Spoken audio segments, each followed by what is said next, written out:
એક મસ્ત વાર્તા.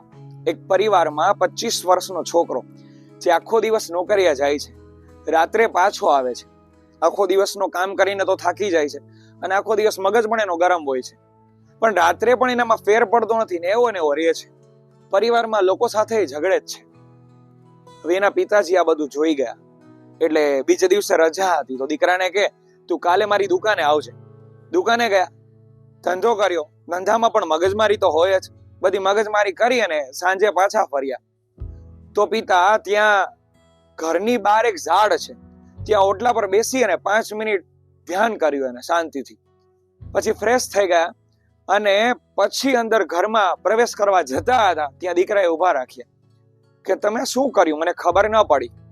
ત્યારે પિતાએ કહ્યું કે જો મારા છે ને જીવનના 2 રોલ છે. એક હું સારો બિઝનેસમેન કે સારો દુકાનદાર છું અને બીજો હું સારો એક પરિવારનો સભ્ય છું. સવારના 9 વાગ્યાથી લઈને સાંજના 7 વાગ્યા સુધી હું એક સારો દુકાનદાર છું. સાંજના 7 થી સવારના 7 હું એક સારો પરિવારનો સભ્ય છું. તો બંને રોલ મારે સરખા જ નિભાવવા પડશે. હવે હું અહીંયા એટલા માટે બેસું છું કે આખા દિવસની મારી મગજમારી જે હોય ને એ બધી હું અહીંયા ઠાલવીને જાઉં છું. હું અંદર કાંઈ લઈને નથી જતો, કારણ કે એ લોકો મારી પાસે પ્રેમની અપેક્ષા રાખે છે. મારા ધંધામાં શું થયું એની નહીં.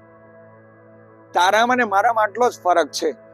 તું આખા દિવસની ધંધાની જે બધી મગજમારી છે ને, જે તારા બિઝનેસની અથવા તારી નોકરીની, એ બધી મગજમારી લઈને તું અંદર જા છો. એટલે તું આખા દિવસનો એક જ રોલ કરે છો. નોકરીનો રોલ જે તું કરે છો ને આખા દિવસ તું એ જ કર્યા કરે.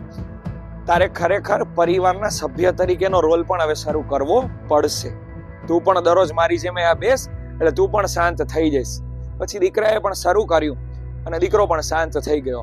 આ ઘટના ખાલી આપણને એ જ શીખવે આપણા પણ 2 રોલ છે.